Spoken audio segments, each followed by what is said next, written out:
നമ്മൾ ഇനി പഠിക്കാൻ പോകുന്ന അടുത്ത ടോപ്പിക്കാണെന്ത്? Blood groups. ഓക്കെ, കുറേ ടൈപ്പ് ബ്ലഡ് ഗ്രൂപ്പ്സ് ഉണ്ട്.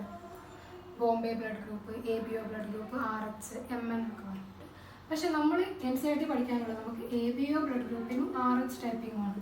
ഓക്കെ, അപ്പം ഈ ബ്ലഡ് ഗ്രൂപ്പ് എന്താണെന്ന് പറയുന്നതിന് മുന്നേ 2 ടേംസ് നമുക്ക് പുതിയതായി പഠിക്കാനുണ്ട്. ഏതൊക്കെയാണ്? ഒന്ന് ആൻറ്റിജൻ. ആൻറ്റിജൻ എന്ന് പറഞ്ഞാൽ എന്താണ്? അതൊരു കെമിക്കലാണ്. ആ കെമിക്കൽ എന്താ ചെയ്യുക? അത് നമ്മുടെ ബോഡിയിൽ വന്നു കഴിഞ്ഞാൽ നമ്മുടെ ബോഡി എന്ത് ചെയ്യും? Immune response. ഇതിനു വേണ്ടി നമ്മുടെ ബോഡി എന്ത് ചെയ്യും? പ്രതികരിക്കും. അതാണ് ഇമ്മ്യൂൺ റെസ്പോൺസ്. അപ്പോൾ that chemical that induces an immune response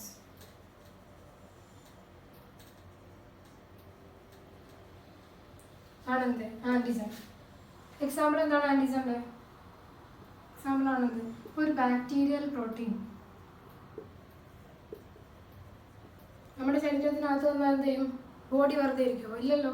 body എന്ത് ചെയ്യും?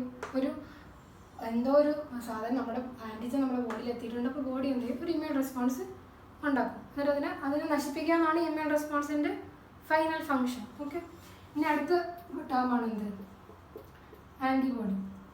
ആൻറ്റിബോഡി എന്താണ്? പ്രോട്ടീൻസ് ആണ് ആൻറ്റിബോഡി. പ്രോട്ടീൻസ് എപ്പോഴും ഉണ്ടാകുന്നത് that are produced in response to antigen. ഈ ആൻറ്റിജൻ നമ്മുടെ അകത്ത് വന്ന് ബോഡിയുടെ അകത്ത് വരുമ്പോൾ അതിനെതിരെ നമ്മൾ പ്രൊട്ടക്റ്റ് ചെയ്യാൻ വേണ്ടി അതിനെതിരെ ഉണ്ടാക്കുന്ന പ്രോട്ടീൻസ് ആണ് എന്ത്? ആൻറ്റിബോഡി. ഓക്കെ ആണല്ലോ.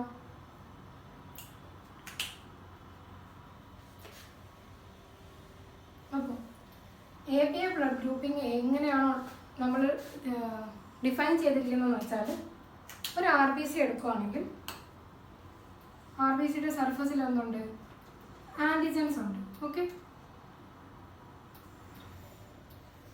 ഇത് ഒരു ബ്ലഡ് വെസലാണ്. അതിനുള്ളൊരു RBC ഇരിക്കുകയാണ്. ഓക്കെ, ഈ RBCയുടെ സർഫസിൽ ആൻറ്റിജൻസ് ഉണ്ട്. അപ്പോൾ നമ്മൾ മെയിനായിട്ട് 2 ആൻറ്റിജനും അതുപോലെ ഈ ആൻറ്റിജന് കറസ്പോണ്ടിങ് ആയി നാച്ചുറലി തന്നെ നമ്മുടെ പ്ലാസ്മയ്ക്കകത്ത് ആൻറ്റിബോഡി ഉണ്ട്. ഓക്കെ, ഇത്രയും കാര്യം മനസ്സിലായോ? AB എന്നാണ് നമ്മുടെ ഈ സർഫസ് ആൻറ്റിജൻസ് നമ്മൾ പഠിക്കാൻ ഉദ്ദേശിക്കുന്നത്. A ആൻറ്റിജൻ ഉണ്ട്, B ആൻറ്റിജൻ ഉണ്ട്. പ്ലാസ്മയിൽ എന്തുണ്ട്? അതിന് കറസ്പോണ്ടിങ് ആയിട്ടുള്ള എന്തുണ്ട്? ആൻറ്റിബോഡി ഉണ്ട്. Okay, A ആൻറ്റിബോഡിയും B ആൻറ്റിബോഡിയും പ്ലാസ്മയിലുണ്ട്. ഇത്രയും കാര്യത്തിൽ ഡൗട്ട് ഉണ്ടോ? അപ്പോൾ എങ്ങനെയാണ് ഈ A ആൻഡ് B ആൻറ്റിജനും ഈ ആൻറ്റിബോഡി Aയും Bയും വെച്ചിട്ടാണ് നമ്മളെന്ത് ABO ബ്ലഡ് ഗ്രൂപ്പിംഗ് സിസ്റ്റം ഉണ്ടാക്കി. മൊത്തത്തിൽ എത്ര ബ്ലഡ് ഗ്രൂപ്പ് ഉണ്ട്? 4 ബ്ലഡ് ഗ്രൂപ്പ് ഉണ്ട്. ഓക്കെ, അപ്പോൾ നമ്മൾ ഓരോ ബ്ലഡ് ഗ്രൂപ്പിലും അവരുടെ RBCയിൽ ഏത് ആൻറ്റിജനാണ്, അവരുടെ പ്ലാസ്മയിൽ ഏത് ആൻറ്റിബോഡിയാണെന്ന് നോക്കാം. ഫസ്റ്റത്തെ ബ്ലഡ് ഗ്രൂപ്പാണെങ്കിൽ നമുക്ക് A ബ്ലഡ് ഗ്രൂപ്പ് എടുക്കാം. ഓക്കെ, A ഗ്രൂപ്പിൽ എന്താ സംഭവിക്കുന്നത്? ഇത് അവരുടെ ബ്ലഡ് വെസലാണ്. അവരുടെ ബ്ലഡ് വെസൽ ആരുണ്ട്? RBC ഉണ്ട്, കുറേ RBC ഉണ്ട്, പ്ലാസ്മ ഉണ്ട്. അപ്പം ഇവരുടെ RBCയുടെ സർഫസിലുള്ള ആൻറ്റിജൻ ഏതാണ്? A antigen. ഓക്കെ, A ആൻറ്റിജനാണ് ഇവരുടെ ഇതിലുള്ളത്. ഇവരുടെ പ്ലാസ്മയിൽ എന്താ ഉള്ളത്? B antibody. ഓക്കെ, മനസ്സിലായോ? ഇവരുടെ RBCക്കകത്ത് A ആൻറ്റിജൻ ഉള്ളതുകൊണ്ടാണ് അവർ A ബ്ലഡ് ഗ്രൂപ്പ് ആയത്. ഓക്കെ, ഇനി നമ്മൾ രണ്ടാമത് ആരെ പറ്റി പഠിക്കാം? B ബ്ലഡ് ഗ്രൂപ്പിൽ എങ്ങനെയാണ് ഉള്ളത് നോക്കാം. B ബ്ലഡ് ഗ്രൂപ്പിൽ ആരാ ഉള്ളത്? അവരുടെ RBCക്കകത്ത് RBCയുടെ സർഫസിൽ ആരുണ്ട്? B ആൻറ്റിജൻ ഉണ്ട്. അവരുടെ പ്ലാസ്മയിലോ A ആൻറ്റിബോഡി ഉണ്ട്.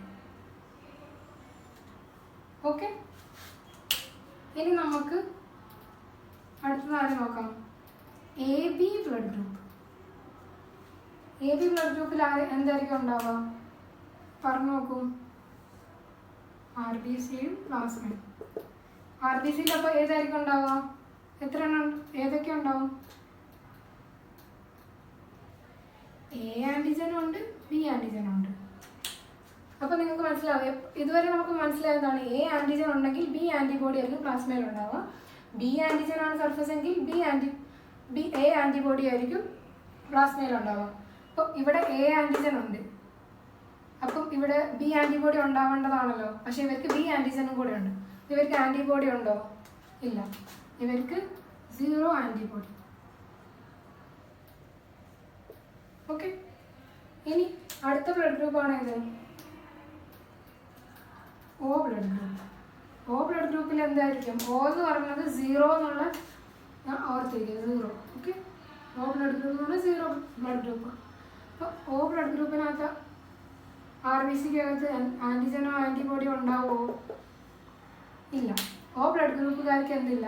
ഒരു ആൻറ്റിജനും ഇല്ല RBCയുടെ സർഫസിൽ. അതുകൊണ്ടാണ് ഇവർ 0 അല്ലെങ്കിൽ O ബ്ലഡ് ഗ്രൂപ്പ് എന്ന് വിളിക്കുന്നത്. ഓക്കെ, അപ്പം ആൻറ്റിബോഡി ഇവിടെ ഇല്ലെങ്കിൽ എന്ത് സംഭവിക്കും? ഇവിടെ ഉള്ളതിൻ്റെ ഓപ്പോസിറ്റ് അല്ല ഇവിടെ ഉണ്ടാവും. അപ്പോൾ ഇവർക്ക് എ ആൻറ്റിബോഡിയും ഉണ്ടാവും, ബി ആൻറ്റിബോഡിയും ഉണ്ടാവും. ഓക്കെ, ഇത്രയും മനസ്സിലായോ? എ ബ്ലഡ് ഗ്രൂപ്പുകാരുടെ RBCന്റെ സർഫസിൽ ആരുണ്ട്? എ ആൻറ്റിജൻ ഉണ്ട്. അതുകൊണ്ട് ഇവർ എ ഗ്രൂപ്പായി. ഇവരുടെ പ്ലാസ്മയ്ക്കകത്ത് എന്താണ്? ബി ആൻറ്റിബോഡിയാണുള്ളത്. ബി ബ്ലഡ് ഗ്രൂപ്പുകാരുടെ ആൻറ്റിജൻ ഏതാണുള്ളത്? ബി ആൻറ്റിജൻ ഉണ്ട്, പ്ലാസ്മയിൽ എ ആൻറ്റിബോഡിയാണുള്ളത്. എ ബിക്കകത്ത് എയും ബിയും ആൻറ്റിജൻ ഉണ്ട്. അപ്പോൾ ഇവരുടെ പ്ലാസ്മയ്ക്കകത്ത് ആൻറ്റിബോഡി ഉണ്ടോ? ഇല്ല. O ബ്ലഡ് ഗ്രൂപ്പുകാർക്ക് എന്താണ്? സർഫസിൽ ആൻറ്റിജൻ ഇല്ല, അപ്പോൾ പ്ലാസ്മയ്ക്കകത്ത് എ ആൻറ്റിബോഡിയും ഉണ്ട്, ബി ആൻറ്റിബോഡിയും ഉണ്ട്. ഓക്കെ, ഇങ്ങനെയാണ് നമ്മൾ ബ്ലഡ് ഗ്രൂപ്പ് ഡിഫൈൻ ചെയ്തിരിക്കുന്നത്. ഗ്രൂപ്പിൻ്റെ സിഗ്നിഫിക്കൻസ് എന്ന് വെച്ചാൽ എപ്പോഴെങ്കിലും നമ്മൾ വേറെ ആൾക്ക് ബ്ലഡ് കൊടുക്കുകയോ വേറെ ആളിൽ നമ്മൾ ബ്ലഡ് സ്വീകരിക്കുകയോ ചെയ്യുമ്പോൾ നമ്മൾ എന്ത് ചെയ്യണം? കെയർഫുള്ളി അതിന് മാച്ചിങ് ബ്ലഡ് ഗ്രൂപ്പാണോ നോക്കണം. അല്ലെങ്കിൽ എന്ത് സംഭവിക്കുകയെന്ന് വെച്ചാൽ മിസ്മാച്ച് വന്നു കഴിഞ്ഞാൽ എന്ത് സംഭവിക്കും? RBC ഡിസ്ട്രക്ഷൻ ഉണ്ടാവും, ക്ലംപിംഗ് ഉണ്ടാവും. Okay, first scenario. ഓക്കെ, എൻ്റെ ബ്ലഡ് ഗ്രൂപ്പ് O ഗ്രൂപ്പാണ്. O ഗ്രൂപ്പിലുള്ള എനിക്ക് എന്ത് വേണം? ബ്ലഡ് വേണം. അപ്പോൾ ആലോചിക്കേണ്ടത് എനിക്ക് എന്താ ഉള്ളത്? എൻ്റെ ആൻറ്റിജൻ ഉണ്ടോ? ഇല്ല. O ബ്ലഡ് ഗ്രൂപ്പിൽ ആൻറ്റിജൻ ഇല്ലാത്തതുകൊണ്ടാണല്ലോ O എന്ന് പറഞ്ഞിരിക്കുന്നത്. പക്ഷെ എൻ്റെ പ്ലാസ്മയിൽ ആൻറ്റിബോഡി ഉണ്ടോ? യെസ്, ആൻറ്റി എയും ഉണ്ട്, ആൻറ്റി ബിയും ഉണ്ട്. ഓക്കെ, ഇതാണ് എൻ്റെ ബ്ലഡിൻ്റെ സിറ്റുവേഷൻ. അപ്പോൾ എനിക്ക് എന്ത് വേണം? ഞാൻ റെസിപ്പിയൻ്റ് ആണ്, എനിക്ക് ബ്ലഡ് വേണം. ആരിൽ നിന്നൊക്കെ എനിക്ക് ബ്ലഡ് വാങ്ങാമെന്ന് നോക്കാം. ഡോണറിലായിട്ട് ആദ്യം നമുക്ക് ആരെ നോക്കാം? എ ബ്ലഡ് ഗ്രൂപ്പുകാരന് എനിക്ക് ബ്ലഡ് തരാൻ പറ്റുമോ നോക്കാം. എ ഗ്രൂപ്പുകാർക്ക് എന്തുണ്ട്? അവരുടെ ആൻറ്റിജൻ ഏതുകൊണ്ട് RBCയിൽ? എ ആൻറ്റിജൻ ഉണ്ട് RBCയിൽ. ഓക്കെ, അവരുടെ പ്ലാസ്മയിൽ എന്തുണ്ട്? ആൻറ്റി ബി ഉണ്ട്. ഓക്കെ, ഇങ്ങനെ നിൽക്കുന്ന എ ബ്ലഡ് ഗ്രൂപ്പുകാരൻ എനിക്ക് ബ്ലഡ് തരാമെന്ന് നോക്കാം. അപ്പോൾ എന്ത് സംഭവിക്കും? എൻ്റെ ബ്ലഡിൽ എന്തുണ്ട്? ആൻറ്റി എ ഉണ്ട്, ആൻറ്റി ബി ഉണ്ട്. അപ്പോൾ ഈ ആൻറ്റി എ വന്നിട്ട് എന്ത് ചെയ്യും? എനിക്ക് ബ്ലഡ് തന്ന RBCയിൽ ഈ എ ആൻറ്റിജനായിട്ട് റിയാക്ട് ചെയ്തിട്ട് എന്ത് സംഭവിക്കും? ഡിസ്ട്രക്ഷൻ. ഓക്കെ, ഈ ആൻറ്റി എ ആൻറ്റിജനെ പോയിട്ട് റിയാക്ട് ചെയ്തിട്ട് എന്ത് സംഭവിക്കും? ഡിസ്ട്രക്ഷൻ സംഭവിക്കും. അപ്പോൾ എക്ക് എനിക്ക് ബ്ലഡ് തരാൻ പറ്റുമോ? പറ്റില്ല. ഓക്കെ, അപ്പോൾ നമ്മൾ വിളിക്കാം അതിനെ ബിയിനോട് ചോദിക്കാം കുറച്ച് ബ്ലഡ്. ബി ഉള്ള ആൾ വന്നിരിക്കണം. അപ്പോൾ ബിയിലുള്ള ആൾക്ക് എന്തൊക്കെയാണുള്ളത്? അവർക്ക് ബി ആൻറ്റിജൻ ഉണ്ട് RBCയിൽ, പ്ലാസ്മയിൽ എന്തുണ്ട്? ആൻറ്റി എ ഉണ്ട്. ഇങ്ങനെ നിൽക്കുന്ന ബിക്കാരൻ എനിക്ക് ബ്ലഡ് തരാൻ വന്നെന്ന് വെച്ചോ, എന്ത് സംഭവിക്കും? എൻ്റെ പ്ലാസ്മയിൽ എന്തൊക്കെയുണ്ട്? ആൻറ്റി എ ഉണ്ട്, ആൻറ്റി ബി ഉണ്ട്. അപ്പം എൻ്റെ ആൻറ്റി ബി വെറുതെ ഇരിക്കും ഈ ബി ആൻറ്റിജനെ കാണുമ്പോൾ? ഇല്ലല്ലോ. എൻ്റെ ആൻറ്റി ബി പോയിട്ട് എന്ത് ചെയ്യും? ഇതിനങ്ങ് നശിപ്പിച്ച് കളയും. അപ്പം ബി ബ്ലഡ് ഗ്രൂപ്പുകാരുടെ ബ്ലഡ് എനിക്ക് എടുക്കാൻ പറ്റുമോ? പറ്റില്ല. ഇനി നമുക്കിനി എ ബി കൂടെ നോക്കാം. എ ബി ബ്ലഡ് ഗ്രൂപ്പുകാരൻ പറയുകയാണെങ്കിൽ ഞാൻ കുറച്ച് ബ്ലഡ് തരാം. പക്ഷേ എ ബി ബ്ലഡ് ഗ്രൂപ്പിൽ എന്തുണ്ട്? എ ആൻറ്റിജനും ഉണ്ട്, ബി ആൻറ്റിജനും ഉണ്ട്. പിന്നെ അവർക്ക് പ്ലാസ്മയിൽ ആൻറ്റിബോഡി ഉണ്ടോ? ഇല്ല, 0 ആൻറ്റിബോഡി. ഇവരെനിക്ക് ബ്ലഡ് എന്ത് സംഭവിക്കും? എൻ്റെ അടുത്ത് ആൻറ്റി എ ഉണ്ട്, ആൻറ്റി ബി ഉണ്ട്. ഈ ബി ആൻറ്റിജനെ എ ആൻറ്റിജനെ അപ്പോൾ നശിപ്പിച്ച് കളയും. ഓക്കെ, അപ്പം എനിക്ക് ആരുടെ ഇപ്പോൾ ബ്ലഡ് ഇതിലാരെങ്കിലും ബ്ലഡ് സ്വീകരിക്കാൻ പറ്റുമോ? ഇല്ല. അപ്പോഴാണ് എൻ്റെ വേറൊരു ആൾ വന്നിട്ട് പറയുന്നത് എനിക്ക് O ബ്ലഡ് ഗ്രൂപ്പാണ്, ഞാൻ തരാം ബ്ലഡ്. അപ്പം ഓ ബ്ലഡ് ഗ്രൂപ്പുകാരാണ് എന്താ സംഭവിക്കാം? ഇവിടെ എഴുതുവാണ്. ഓ ബ്ലഡ് ഗ്രൂപ്പുകാരൻ വന്നു. ഓ ബ്ലഡ് ഗ്രൂപ്പുകാരൻ്റെ ആൻറ്റിജൻ ഉണ്ടോ? ഇല്ല, 0 ആൻറ്റിജൻ. ആൻറ്റിബോഡി ഉണ്ട്, ആൻറ്റി എ ഉണ്ട്, ആൻറ്റി ബി ഉണ്ട്. അപ്പോൾ എൻ്റെ ബ്ലഡിൽ ഈ ആൻറ്റി എക്കും ആൻറ്റി ബിക്കും റിയാക്ട് ചെയ്യാൻ വേണ്ടി ഇവിടെ ഏതെങ്കിലും ആൻറ്റിജൻ ഉണ്ടോ? ഇല്ല. അപ്പോൾ എനിക്ക് എന്ത് എടുക്കാം? ആരെടുത്തുനിന്ന് എൻ്റെ ബ്ലഡ് എടുക്കാം? ഓ ആളുടെ ബ്ലഡ് എനിക്ക് ഇഷ്യൂ ഒന്നും ഇല്ലാണ്ട് സ്വീകരിക്കാം. അപ്പോൾ ഓ ബ്ലഡ് ഗ്രൂപ്പുകാർക്ക് ആരുടെ ബ്ലഡ് എടുക്കാൻ പറ്റുള്ളൂ? ഓ ഗ്രൂപ്പിൻ്റെ ബ്ലഡ് മാത്രമേ എടുക്കാൻ പറ്റുള്ളൂ. ഓക്കെ, ഇത് മനസ്സിലായോ? ഇനി നമുക്കിന്ന് എ ബി ബ്ലഡ് ഗ്രൂപ്പുകാരുടെ അവസ്ഥ നോക്കാം.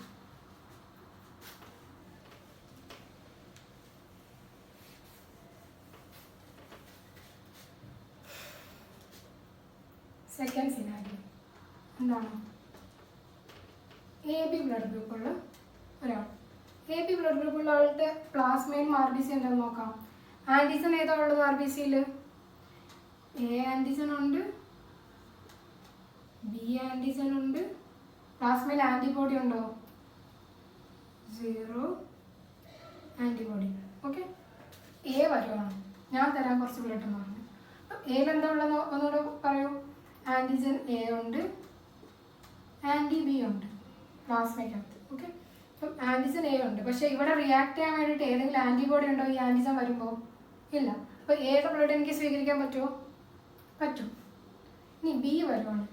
ബിക്ക് എന്താണുള്ളത്? ആൻറ്റിജൻ ബിയും ആൻറ്റി എയും. ഈ ബി വന്നിട്ട് എനിക്ക് ബ്ലഡ് തരുവാണെങ്കിൽ എന്ത് സംഭവിക്കാം? ആരെങ്കിലും ഉണ്ടോ ഈ ബിയുടെ ആൻറ്റിജനെ ചോദ്യം ചെയ്യാൻ? ഇല്ലല്ലോ. അപ്പം എന്താ? അതും എനിക്ക് സ്വീകരിക്കാം. ഇനി ഓ ബ്ലഡ് ഗ്രൂപ്പ് വരാമെന്ന് വിചാരിച്ചോ. ഓയിൽ എന്തെങ്കിലും ആൻറ്റിജൻ ഉണ്ടോ? ഇവിടെ ആൻറ്റിജനേ ഇല്ല. ഓക്കെ, ആൻറ്റിജൻ 0 ആണ്. ആൻറ്റി എ ആൻഡ് ബി ഉണ്ട്. പക്ഷെ ഇവിടെ ചോദിക്കാനും ആരും ഇല്ല, ഇവർക്ക് ആൻറ്റിജനും ഇല്ല. അപ്പോൾ സുഖമായിട്ട് ബ്ലഡ് കൊടുത്തൂടെ? കൊടുക്കാം. ഓക്കെ, ഇനി എ ബി സ്വന്തം ഗ്രൂപ്പുകാരൻ വന്നാലോ? അയാൾക്ക് എന്തുണ്ട്? എ ആൻറ്റിജൻ ഉണ്ട്, ബി ആൻറ്റിജനും ഉണ്ട്, 0 ആൻറ്റിബോഡി. പക്ഷേ ഇവരുടെ എ ആൻറ്റിജനോട് ബി ആൻറ്റിജനോട് റിയാക്ട് ചെയ്യാൻ വേണ്ടി നമ്മളടുത്ത് ആൻറ്റിബോഡി ഉണ്ടോ? ഇല്ല. അപ്പം എ ബിയുടെ ബ്ലഡ് എനിക്ക് എടുത്തുകൂടെ? എടുക്കാം. അപ്പം എല്ലാ എ ബി ഒ എ ബിയിൽ നിന്നും ഈ എ ബി ബ്ലഡ് ഗ്രൂപ്പുകാർക്ക് ബ്ലഡ് സ്വീകരിക്കുക. അതുകൊണ്ടാണ് നമ്മൾ എ ബി ബ്ലഡ് ഗ്രൂപ്പുകാർ എന്താ വിളിക്കുന്നത്? Universal recipient. ഓക്കെ ആണോ അത്? നമുക്ക് എയും ബിയും ബാക്കി ബ്ലഡ് ഗ്രൂപ്പ് ഇതുപോലെ ചെയ്യാലോ. തേർഡ് എന്താണ്?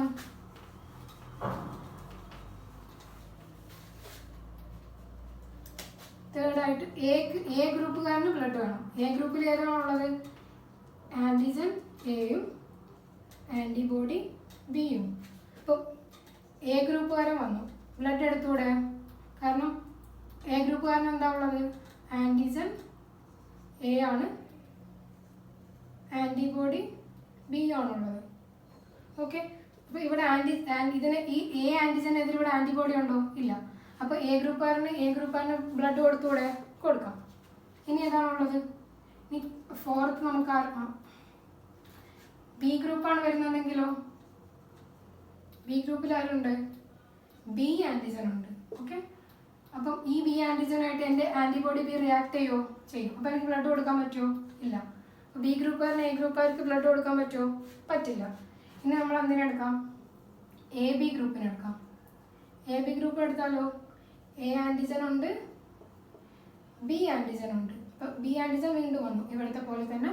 അപ്പോൾ എന്ത് സംഭവിക്കും? ആൻറ്റി ബി പോയിട്ട് ബി ആൻറ്റിജനെതിരെ റിയാക്ട് ചെയ്യും, മിസ് മാച്ച് ആവും. ഇനി ഓടെ കാര്യമാണെങ്കിലോ? ഓർക്ക് ആൻറ്റിജൻ ഇല്ല, നോ ആൻറ്റിജൻ. അപ്പം ഈ ഇവിടെയുള്ള ആൻറ്റിബോഡി ബിക്ക് റിയാക്ട് ചെയ്യാൻ ആരെങ്കിലും ഉണ്ടോ? ഇല്ല. അപ്പം എന്ത് സംഭവിക്കും? ഓയ്ക്ക് ബ്ലഡ് കൊടുക്കാം. ഓക്കെ, അപ്പോൾ ബിക്ക് ആർക്കൊക്കെ എ ഗ്രൂപ്പുകാർക്ക് ആർക്കൊക്കെ ബ്ലഡ് കൊടുക്കാം? എ ഗ്രൂപ്പിനും കൊടുക്കാം, ഓയ്ക്കും കൊടുക്കാം. ഓക്കെ ആണോ? ഇനി നമ്മൾ ബി ഗ്രൂപ്പിൻ്റെ നോക്കാം.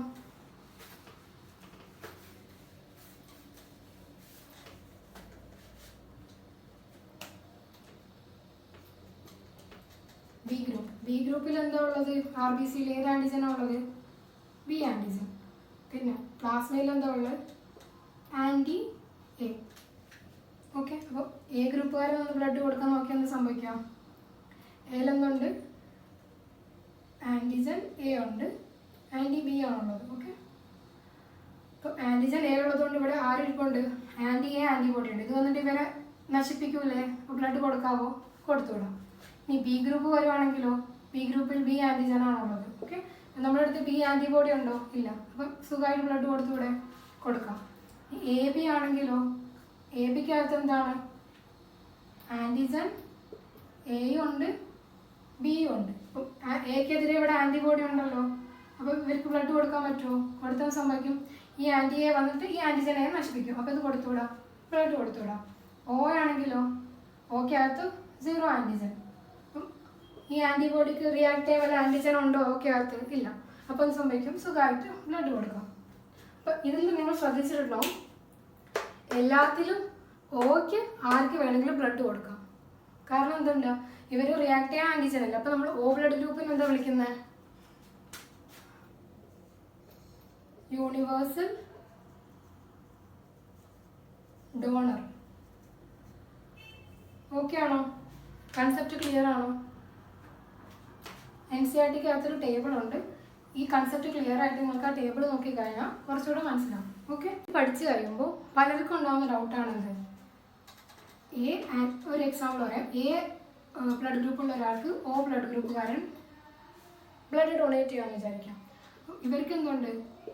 ആൻറ്റിജൻ എ ഉണ്ട്, ആൻറ്റിബോഡി ബി ഉണ്ട്. ഓക്കെ, അപ്പോൾ ഓ ബ്ലഡ് ഗ്രൂപ്പുകാരൻ എന്താ ഉള്ളത്? ആൻറ്റിജൻ 0 ആണ്. ഓക്കെ, ബട്ട് ഇവർക്ക് എന്തുണ്ട്? ആൻറ്റി എയും ആൻറ്റി ബിയും ആയിട്ടുള്ള ആൻറ്റിബോഡീസ് ഉണ്ട്. അപ്പോൾ പലരുടെയും ഡൗട്ടായിരിക്കും, ഓ ബ്ലഡ് ഗ്രൂപ്പാണ് ഇയാൾക്ക് ബ്ലഡ് കൊടുക്കുമ്പോൾ ഈ ആൻറ്റി എ ആൻറ്റിബോഡി വന്നിട്ട് എന്തുകൊണ്ടാണ് ഈ ആൻറ്റിജൻ എക്കെതിരെ നശിപ്പിക്കാത്തത്? ഇത് എന്തുകൊണ്ടാണ് മിസ്മാച്ച് ആവാത്തതെന്ന്? എന്താണെന്ന് വെച്ചാൽ നമ്മൾ ബ്ലഡ് ഡൊണേറ്റ് ചെയ്യുമ്പോൾ ആകെ ഉപയോഗിക്കുന്നത് മാക്സിമം ഒരു 350 ml ആയിരിക്കും. നമ്മുടെ ബോഡിയിൽ എത്ര ലിറ്റർ ബ്ലഡ് ഉണ്ട്? 5 ലിറ്റർ ബ്ലഡ് ഉണ്ട്. അപ്പോൾ ഈ 5 ലിറ്റർ ബ്ലഡ് ഉള്ള ആൾക്കാണ് ഈ 350 ml ബ്ലഡ് നമ്മൾ കൊടുക്കുന്നത് എക്ക്. ഓക്കെ, അപ്പോൾ എന്താ സംഭവിക്കാം? ഇതിൽ പ്ലാസ്മ എന്താവും? കുറേയൊക്കെ ഡൈല്യൂട്ട് ആയി പോകും. ഓക്കെ, ഡൈല്യൂട്ട് ആയി പോകുമ്പോൾ ഇത്രയ്ക്കും സിവിയർ റിയാക്ഷൻ ഉണ്ടാക്കാൻ ഈ ആൻറ്റി എക്ക് പറ്റില്ല. പിന്നെ കുറച്ചൊക്കെ റിയാക്ഷൻ ഉണ്ടാവും. അതുകൊണ്ട് തന്നെ നമ്മൾ എത്ര ഓ യൂണിവേഴ്സൽ ഡോണറാന്ന് പറഞ്ഞാലും എപ്പോഴും സെയിം ബ്ലഡ് ഗ്രൂപ്പ് തമ്മിലുള്ള ബ്ലഡ് ട്രാൻസ്ഫ്യൂഷനാണ് ഏറ്റവും പ്രിഫർ ചെയ്യുന്നത്. ഇതുപോലത്തെ കോംപ്ലിക്കേഷൻ ചെറിയതാണെങ്കിൽ മൈനർ കോംപ്ലിക്കേഷൻ ഒഴിവാക്കാൻ വേണ്ടിയിട്ട്. ഓക്കെ ആണോ?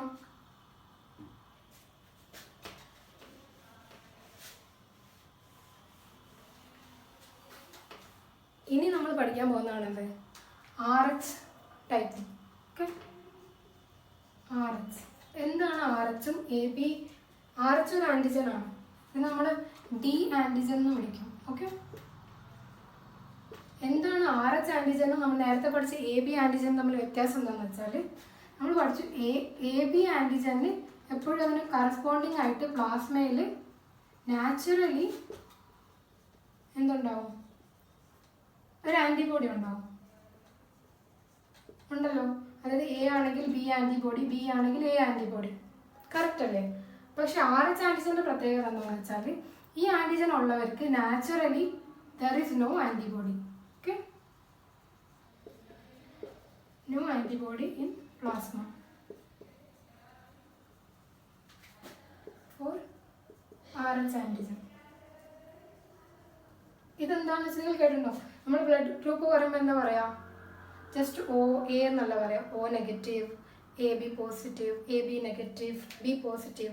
ഈ പോസിറ്റീവ് നെഗറ്റീവ് എങ്ങനെ വരുന്നതെന്നാണ് RH എന്ന ഫാക്ടർ വെച്ചിട്ടാണ് പറയുന്നത്. ഓക്കെ, അപ്പോൾ RH ആദ്യമായിട്ട് നമ്മൾ കണ്ടുപിടിച്ചത് ഏതിലാണ്? റീസസ് മങ്കിയിലാണ്. അതുകൊണ്ടാണ് ഇതിൻ്റെ ഫസ്റ്റ് 2 ലെറ്റേഴ്സ് ഉപയോഗിച്ച് നമ്മൾ RH ഫാക്ടർ എന്ന് വിളിക്കുന്നത്. അപ്പം RH-നെ പറ്റി പഠിക്കാൻ ആണെങ്കിൽ 80% ഓഫ് പോപ്പുലേഷൻ എന്തായിരിക്കും? 80% ഓഫ് പോപ്പുലേഷൻ RBCയിലും എന്തുണ്ടാവും? RH ഉണ്ടാവും. ഓക്കെ, RH പോസിറ്റീവ് ആയിരിക്കും. ബാക്കി 20%-ൽ എന്തില്ല? RH ഇല്ല. അപ്പോൾ അവർ നമ്മൾ RH നെഗറ്റീവ് എന്ന് വിളിക്കും. ഷോർട്ടായിട്ട് ഇപ്പോൾ എ ബ്ലഡ് ഗ്രൂപ്പ് ആണെങ്കിൽ അയാൾക്ക് എന്തൊക്കെ ഉണ്ടാവും? ഇപ്പോൾ എ പോസിറ്റീവ്, അപ്പോൾ അയാൾക്ക് എന്തൊക്കെ ഉണ്ടാവും? അയാൾ RBC വരക്കുവാണെങ്കിൽ എ ആൻറ്റിജൻ ഉണ്ട്, പിന്നെ RH ആൻറ്റിജനും ഉണ്ട്. ഓക്കെ, പ്ലാസ്മയ്ക്കകത്ത് എന്തുണ്ട്? ബി ആൻറ്റിബോഡി ഉണ്ട്. ഇനി എ നെഗറ്റീവ് ആണെങ്കിലോ എ ആൻറ്റിജൻ ഉണ്ട്, RH ആൻറ്റിജൻ ഉണ്ടോ? ഇല്ല. പ്ലാസ്മയ്ക്കകത്ത് എന്തുണ്ട്? ബി ആൻറ്റിബോഡി ഉണ്ട്. പക്ഷെ RH ആൻറ്റിബോഡി ഉണ്ടാവുമോ? No RH antibody. ഇതാണ് എയും എ ബി ആൻറ്റിജനും RH ആൻറ്റിജനും തമ്മിൽ വ്യത്യാസം. ഇവർക്ക് RH ആൻറ്റിബോഡി ഉണ്ടാവില്ല.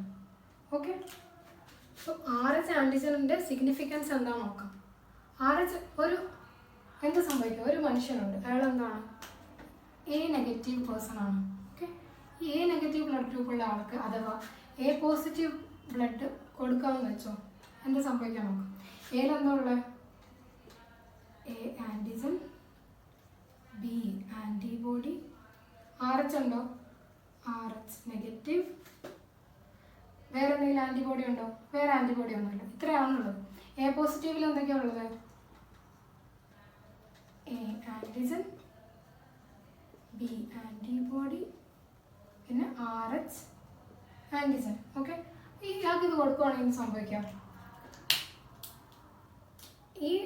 ഈ ആൾ നോക്കുമ്പോൾ ഇതുവരെ കാണാത്തൊരു ആൻറ്റിജൻ ശരീരത്തിലേക്ക് വന്നിട്ടുണ്ട്. അപ്പോൾ നമ്മുടെ ബോഡി വെറുതെ ഇരിക്കുമോ? എന്ത് പുറത്തുനിന്ന് വന്നാലും നമ്മുടെ ബോഡി എന്ത് വിചാരിക്കുക? ഒരു അറ്റാക്കായിട്ട് കരുതിയിട്ട് എന്ത് ചെയ്യും? ഇതിനെതിരെ ആൻറ്റിബോഡീസ് പ്രൊഡ്യൂസ് ചെയ്യാൻ തുടങ്ങും. അപ്പോൾ ഇയാൾക്ക് എന്തുണ്ടാവും? RH ആൻറ്റിബോഡി ഉണ്ടാക്കി വെക്കാൻ തുടങ്ങും ബോഡി. ഫസ്റ്റ് കേസിൽ വല്ല ഇഷ്യൂ ഒന്നും ഉണ്ടാവില്ല, കാരണം ഈ വന്നു കഴിഞ്ഞിട്ട് RH ഉണ്ടാക്കി വെക്കുന്നതാണ്. എപ്പോഴാണ് പ്രശ്നം വരുമെന്ന് വെച്ചാൽ, ഇനി വീണ്ടും അടുത്ത പ്രാവശ്യം കൂടി നമ്മൾ എ പോസിറ്റീവ് ബ്ലഡ് ഇയാൾക്ക് കൊടുക്കുകയാണെന്ന് സംഭവിക്കുക, ഇയാളുടെ RH ആൻറ്റിജനെ കാത്ത് ഇവിടെ ആരുണ്ട്? RH ആൻറ്റിബോഡി ഉണ്ടാക്കി വെച്ചിട്ടുണ്ട്. അപ്പോൾ വീണ്ടും ഇയാൾക്ക് ബ്ലഡ് കൊടുക്കുകയാണെങ്കിൽ ഈ RH എന്ന് പോയിട്ട് എല്ലാത്തിനും പോയി നശിപ്പിക്കും. അതുകൊണ്ട് എന്താണ്, എപ്പോഴും നമ്മൾ ABO മാച്ചിങ്ങിൻ്റെ കൂടെ RH ടൈപ്പിംഗ് കൂടെ, RHൻ്റെ മാച്ചിങ്ങും കൂടെ ചെയ്യണം. എന്നാലേ നമുക്ക് എന്ത് അവോയ്ഡ് ചെയ്യാൻ പറ്റുള്ളൂ? ബ്ലഡ് ട്രാൻസ്ഫ്യൂഷനിൽ ഈ RBCനെ നശിപ്പിക്കുന്ന കോംപ്ലിക്കേഷൻ അവോയ്ഡ് ചെയ്യാൻ പറ്റുള്ളൂ. ഓക്കെ ആണോ? ഈ RH ആൻറ്റിജൻ പഠിക്കുമ്പോൾ നമ്മളൊരു സ്പെഷ്യൽ കേസ് പഠിക്കാനുണ്ട്. ഓക്കെ, നിങ്ങൾ കേട്ടിട്ടുണ്ടാവും എറിത്രോബ്ലാസ്റ്റോസിസ് ഫീറ്റാലിസ്. എന്താണ്? നമുക്ക് സിമ്പിളായി പറഞ്ഞാൽ,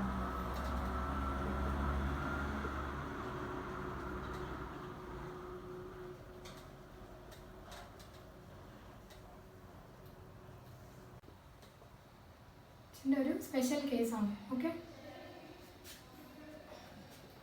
ഒരു അമ്മയുണ്ട്, അമ്മയുടെ ബ്ലഡ് ഗ്രൂപ്പ് RH നെഗറ്റീവാണ്. അതായത് അമ്മയ്ക്ക് അമ്മയുടെ RBCയിൽ എന്തില്ല? RH ആൻറ്റിജൻ ഇല്ല. ഇങ്ങനെ ഇരിക്കുന്ന ഒരു അമ്മ, ഒരു RH പോസിറ്റീവായ ഒരു കുട്ടി ഉണ്ടായി അമ്മയ്ക്ക്. ഓക്കെ, അപ്പം ഡെലിവറിയുടെ സമയത്ത് പ്രഗ്നൻസിയുടെ ഡ്യൂറേഷനിലൊന്നും പ്രശ്നമില്ല, ഒരു പ്രശ്നമില്ല, കാരണം അമ്മയുടെ ഇതിൽ വേറെ ആൻറ്റിബോഡി ഒന്നും ഇല്ല. ഓക്കെ, ആകെ RH നെഗറ്റീവാണ്, അമ്മയുടെ ബോഡി ഇതുവരെ എക്സ്പോസ് ആയിട്ടില്ല. ഇങ്ങനെ നിൽക്കുമ്പോഴാണ് ഡെലിവറിയിൽ എന്ത് സംഭവിക്കാം? നമ്മൾ അംബിലിക്കൽ കോഡ് കട്ട് ചെയ്യും. അംബിലിക്കൽ കോഡൊക്കെ കട്ട് ചെയ്യുന്ന സമയത്ത് എന്ത് സംഭവിക്കും? ബേബിയുടെ കുറച്ച് ബ്ലഡ് മദറിൻ്റെ ശരീരത്തിലേക്ക് പോകും, ബ്ലഡ്. ഓക്കെ, അപ്പോൾ ഈ ബേബിയുടെ ബ്ലഡിൽ എന്തുണ്ട്? ബേബി RH പോസിറ്റീവാണ്, അതിൻ്റെ RBCയിൽ എന്തുണ്ട്? അപ്പോൾ RH ആൻറ്റിജൻ ഉണ്ട്. ഈ RH ആൻറ്റിജൻ അമ്മയുടെ ബ്ലഡിലേക്ക് പോകുമ്പോൾ എന്ത് സംഭവിക്കും? അമ്മയുടെ ബ്ലഡ് നോക്കുമ്പോൾ ഒരു പുതിയൊരു ഫോറിൻ ആൻറ്റിജൻ വന്നിട്ടുണ്ട്. അപ്പോൾ അമ്മയുടെ ബോഡി എന്ത് ചെയ്യും? അതിനെതിരെ ആൻറ്റിബോഡി പ്രൊഡ്യൂസ് ചെയ്യാൻ തുടങ്ങും. അപ്പോൾ സംഭവിക്കും, ഇവിടെ ആൻറ്റിബോഡി ഫോർമേഷനാണ്. പക്ഷേ കുട്ടിയുടെ ഡെലിവറി കഴിഞ്ഞു, കുട്ടിക്ക് എന്തെങ്കിലും പ്രശ്നമുണ്ടോ? ഇല്ല, ഒരു പ്രശ്നമില്ല. ഓക്കെ, ഫസ്റ്റ് കേസ് ക്ലിയർ ആണല്ലോ. ഇനി ഇത് ഫസ്റ്റ് പ്രഗ്നൻസിയാണ്. ഇനി അമ്മ വീണ്ടും പ്രഗ്നൻ്റ് ആയി. അപ്പോൾ സെക്കൻഡ് പ്രഗ്നൻസിയിൽ എന്താ വ്യത്യാസം നോക്കാം. അമ്മ എന്താണ്? RH നെഗറ്റീവാണ്. ഓക്കെ, പക്ഷെ എന്താ വ്യത്യാസം? ഇപ്പോൾ ഇവിടെ എന്തുണ്ട്? RH ആൻറ്റിബോഡി കൂടെയുണ്ട്. നേരത്തെ ഉണ്ടായ എക്സ്പോഷറിൽ ക്രിയേറ്റ് ചെയ്ത RH ആൻറ്റിബോഡി ഇപ്പോൾ അമ്മയുടെ ബ്ലഡിനകത്ത് ധാരാളമുണ്ട്. അപ്പോൾ വീണ്ടും ഒരു RH പോസിറ്റീവായ ബേബി ഉണ്ടായെന്ന് വെക്കാം. അപ്പം എന്ത് സംഭവിക്കാം? അമ്മയുടെ ബ്ലഡ് കുട്ടിക്ക് പോകുമ്പോൾ ഈ ആൻറ്റിബോഡി കൂടെ പോകും. ഈ ആൻറ്റിബോഡി പോയിട്ട് എന്ത് ചെയ്യും? ഇവരുടെ RBCയിലുള്ള RH ആൻറ്റിജനെതിരെ ആണ് ഈ ആൻറ്റിബോഡി. അപ്പോൾ ഈ ആൻറ്റിബോഡി എന്ത് ചെയ്യും? RBCനെ പോയിട്ട് ഡിസ്ട്രക്ട് ചെയ്യും. അതാണ് എന്ത്? സിവിയർ ഹീമോലൈസിസ് ആണ്. ലൈസിസ് എന്ന് പറഞ്ഞാൽ എന്താ? ബ്രേക്കിംഗ് അല്ലെങ്കിൽ ഡിസ്ട്രക്ഷൻ പറയാൻ ലൈസിസ്. അപ്പോൾ സിവിയർ ഹീമോലൈസിസ് നടക്കും. കുട്ടിക്ക് ജോണ്ടിസ് ഉണ്ടാവും. ഭയങ്കര കോംപ്ലിക്കേഷൻസ് ഉണ്ടായി. ഭയങ്കര ഫേറ്റൽ ആയിട്ടുള്ള ഡിസീസാണ് എന്ത്? Erythroblastosis fetalis. പക്ഷേ ഇത് നമ്മൾ എന്താണെന്ന് വെച്ചാൽ ഒരു സിമ്പിൾ കാര്യം ചെയ്തുകൊണ്ട് നമുക്ക് ഈ കോംപ്ലിക്കേഷൻ തടയാൻ പറ്റും. അതെങ്ങനെയാണ്? ഫസ്റ്റ് പ്രഗ്നൻസിയുടെ സമയത്ത് ഈ RH ആൻറ്റിബോഡി ഉണ്ടാവാൻ നമ്മൾ സമ്മതിക്കാണ്ടിരിക്കാം. അങ്ങനെ ചെയ്ത് കഴിഞ്ഞാൽ എന്താ? പിന്നെ രണ്ടാമത്തെ പ്രഗ്നൻസിയിൽ ഇങ്ങനെ പോകാൻ ആൻറ്റിബോഡി ഉണ്ടാവില്ല. അപ്പോൾ RH ആൻറ്റിജന് പ്രശ്നം ഉണ്ടാവില്ല. കുട്ടിക്ക് RBC ഡിസ്ട്രക്റ്റഡ് ആവില്ല, കോംപ്ലിക്കേഷൻ ഉണ്ടാവില്ല. അപ്പോൾ നമ്മൾ എന്താ കൊടുക്കുന്നത്? ഫസ്റ്റ് ഡെലിവറിയുടെ സമയത്ത് RH നെഗറ്റീവ് മദറിന് എന്ത് കൊടുക്കും? RH ആൻറ്റിബോഡി കൊടുക്കും, ഇഞ്ചക്ഷൻ കൊടുക്കും. ഓക്കെ, ഈ RH ആൻറ്റിബോഡി ഇഞ്ചക്ഷൻ എന്ത് ചെയ്യും? ഈ RH ആൻറ്റിബോഡി ഉണ്ടാകുന്നത് തടയും, അല്ലെങ്കിൽ ഇതിനെ നശിപ്പിക്കും. അപ്പോൾ സെക്കൻഡ് പ്രഗ്നൻസിയിൽ കോംപ്ലിക്കേഷൻ ഉണ്ടാവുമോ? ഇല്ല. ഈ ആൻറ്റിബോഡി കാരണമല്ലേ ഫുൾ കോംപ്ലിക്കേഷൻ. ഇപ്പോൾ ഈ ആൻറ്റിബോഡി ആദ്യമേ നമ്മൾ നശിപ്പിച്ച് ഇത് മുളയിലേ ഉള്ളൂ. അപ്പോൾ പിന്നെ എന്തുണ്ടാവില്ല? ഈ ആൻറ്റിബോഡി രണ്ടാമത് പ്രഗ്നൻസിനെ കോംപ്ലിക്കേറ്റ് ചെയ്യില്ല. ഓക്കെ ആണോ? ഇനി നമ്മൾ ആൻറ്റി-D എന്ന് വിളിക്കും. ആൻറ്റി-D ഇഞ്ചക്ഷൻ. ഇത്രയും ഓക്കെ അല്ലേ? എറിത്രോബ്ലാസ്റ്റോസിസ് ഫീറ്റാലിസ് മനസ്സിലായല്ലോ. എപ്പോഴും കോംപ്ലിക്കേഷൻ ഉണ്ടാവുക? RH നെഗറ്റീവ് മദറും RH പോസിറ്റീവ് ബേബിയും ഉണ്ടായി ഫസ്റ്റ് ഡെലിവറി കഴിഞ്ഞ് ഈ ബ്ലഡ് മിക്സ് ആകുന്ന സമയത്ത് എന്താവും? RH നെഗറ്റീവ് മദറിൻ്റെ ബോഡി RH ആൻറ്റിബോഡീസ് ഉണ്ടാക്കാൻ തുടങ്ങും. ഫസ്റ്റ് പ്രഗ്നൻസി കുട്ടി ഓൾറെഡി ഡെലിവറി കഴിഞ്ഞുകൊണ്ട് കുട്ടിക്ക് കോംപ്ലിക്കേഷൻ ഒന്നുമില്ല. പക്ഷേ സെക്കൻഡ് പ്രഗ്നൻസി വരുമ്പോൾ ഓൾറെഡി മദറിൻ്റെ ബോഡിയിൽ RH ആൻറ്റിബോഡി ഉണ്ടാക്കി വെച്ചിരിക്കുകയാണ്. അപ്പോൾ വീണ്ടും RH പോസിറ്റീവ് ആണ് കുട്ടിയെങ്കിൽ ഈ കുട്ടിയുടെ RH ആൻറ്റിജൻക്കെതിരെ ഈ ആൻറ്റിബോഡി പോയി പ്രവർത്തിച്ച് RBC ഒക്കെ ഡിസ്ട്രോയ് ചെയ്ത് കുട്ടിക്ക് സിവിയർ ഹിമോലൈസിസും ജോണ്ടിസും ഫേറ്റൽ ആയൊരു ഡിസീസായിട്ട് ഉള്ള എറിത്രോബ്ലാസ്റ്റോസിസ് ഫീറ്റാലിസ് ഉണ്ടാവും. ഇത് നമുക്ക് തടയാൻ വേണ്ടിയിട്ട് സിമ്പിളായിട്ട് ഫസ്റ്റ് ഡെലിവറി കഴിയുമ്പോൾ RH ആൻറ്റിബോഡി ഇഞ്ചക്ഷൻ അല്ലെങ്കിൽ ആൻറ്റി-D ഇഞ്ചക്ഷൻ കൊടുത്തു കഴിഞ്ഞാൽ ഈ RH ആൻറ്റിബോഡി ഉണ്ടാകുന്നത് നിർത്തി സെക്കൻഡ് പ്രഗ്നൻസിയുടെ കോംപ്ലിക്കേഷൻ ഒഴിവാക്കാം. ബ്ലഡ് ഡിസ്കംപണൻറ്റ് പഠിച്ചു കഴിഞ്ഞാൽ ABO കഴിഞ്ഞു. ഇനി RH കഴിഞ്ഞ് ഇനി കൊയാഗുലേഷൻ. കൊയാഗുലേഷൻ എന്ന് പറയുമ്പോൾ ഒരു കോംപ്ലെക്സ് എൻസൈം ലിങ്ക്ഡ് റിയാക്ഷനാണ്. നമ്മളെന്ത് വിളിക്കും? കാസ്കേഡ് പ്രോസസ് എന്ന് വിളിക്കും.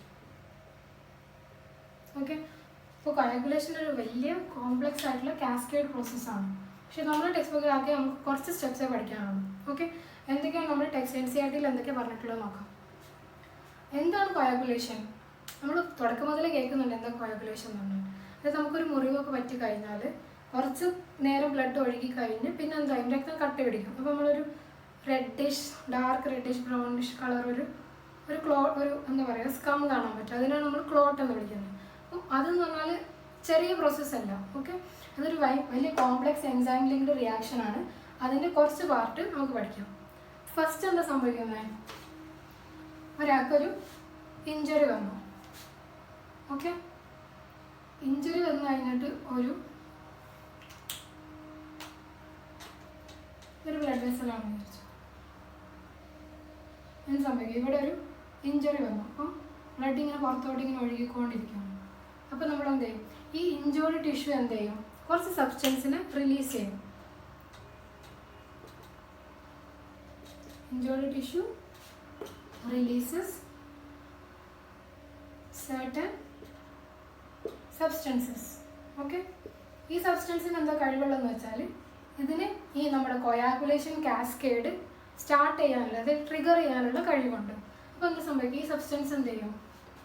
ഈ സബ്സ്റ്റൻസസ് എന്ത് ചെയ്യും?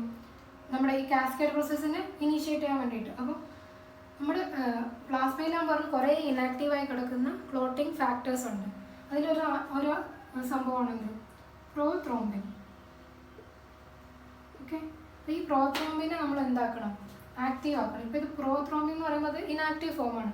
ഈ ആക്റ്റീവ് ഫോം ആക്കാൻ വേണ്ടിയിട്ട് ത്രോംബിൻ ആക്കണം. ഓക്കെ, ത്രോംബിൻ ആക്കാൻ വേണ്ടി സഹായിക്കുന്ന എൻസൈം ഏതാണ്? സിമ്പിളാണ് പഠിക്കാൻ. Thrombo kinase. ഓക്കെ, അതുപോലെ തന്നെ നമ്മൾ നേരത്തെ പറഞ്ഞ പ്ലേറ്റ്ലെറ്റ്സ്. ബ്ലഡിൽ കുറേ പ്ലേറ്റ്ലെറ്റ്സ് ഉണ്ടല്ലോ. പ്ലേറ്റ്ലെറ്റ്സ് ഒന്ന് സംഭവിക്കും, കുറേ ഫാക്ടേഴ്സ് റിലീസ് ചെയ്യും. അങ്ങനെ ഇതൊക്കെ കൂടെയാണ് നമ്മുടെ ഈ പാത്വേനെ ട്രിഗർ ചെയ്യുന്നത്. അപ്പോൾ ആദ്യം സംഭവിച്ചു പ്രോത്രോംബിനെ ത്രോംബിനാക്കി, ത്രോംബോകൈനേസ്. ത്രോംബിൻ എന്താ ചെയ്യുക? ത്രോംബിൻ പോയിട്ട് നമ്മുടെ നേരത്തെ പഠിച്ചില്ല മേജർ പ്രോട്ടീൻ ഫൈബ്രിനോജൻ. ഫൈബ്രിനോജൻ ഇനാക്റ്റീവാണ്. ഈ ഫൈബ്രിനോജൻ എന്ത് ചെയ്യും? ത്രോംബിൻ പോയിട്ട് ഫൈബ്രിൻ ആക്കും. ഓക്കെ, ഇനാക്റ്റീവ്സ് ആണെങ്കിൽ ഞാൻ മേലെ ഒരു സ്റ്റാർ ഇടാം. ഇത് ഇനാക്റ്റീവാണ്, ഇത് ഇനാക്റ്റീവാണ്. ഓക്കെ, ഇനാക്റ്റീവ് ആയിട്ടുള്ള പ്രോത്രോംബിനെ ത്രോംബിൻ ആക്കും. ത്രോംബിൻ പോയി ഫൈബ്രിനോജൻ എന്ത് ചെയ്യും? ഫൈബ്രിൻ ആക്കും. അപ്പോൾ ഫൈബ്രിൻ ആക്റ്റീവായി. ഫൈബ്രിൻ എന്താ ചെയ്യുന്നതെന്ന് വെച്ചാൽ ഒരു നെറ്റ്വർക്ക് ഉണ്ടാക്കും. ഒരു മെഷ് പോലെ ത്രെഡ്സ്, ഫൈബ്രിൻ ത്രെഡ്സ് പോയൊരു മെഷ് ഉണ്ടാക്കും. ഈ മെഷ് എന്ത് ചെയ്യും?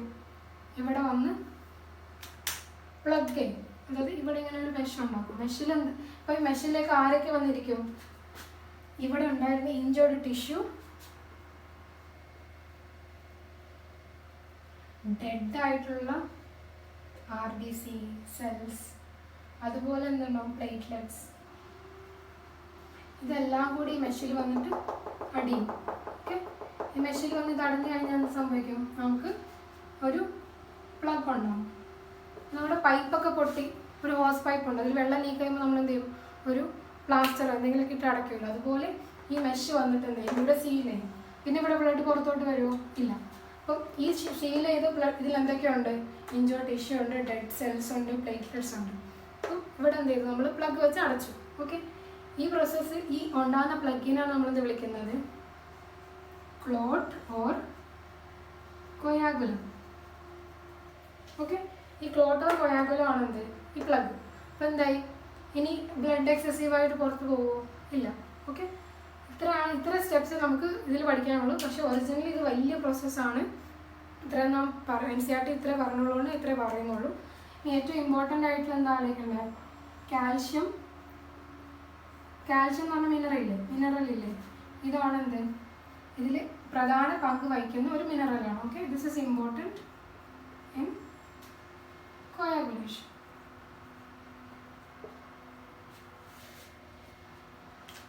ഓക്കെ, നമ്മൾ പഠിക്കാൻ പോകുന്നത് ലിംഫ് അല്ലെങ്കിൽ ടിഷ്യൂ ഫ്ലൂയിഡ്. എന്താണ് ലിംഫും ടിഷ്യൂ ഫ്ലൂയിഡും? നമ്മുടെ ബ്ലഡ് കാപ്പിലറീസിലൂടെ പോകുമ്പോൾ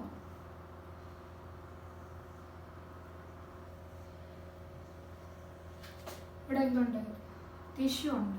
ഓക്കെ, കാപ്പിലറീസിലൂടെ ബ്ലഡ് ഇങ്ങനെ പോയിക്കൊണ്ടിരിക്കുമ്പോൾ സം എമൗണ്ട് ഓഫ് വാട്ടർ എന്ത് ചെയ്യും? ലീക്ക് ചെയ്തിട്ട് ഈ സ്പേസസിലോട്ട് വരും. അതാണ് എന്ത് സ്പേസ്? Interstitial space.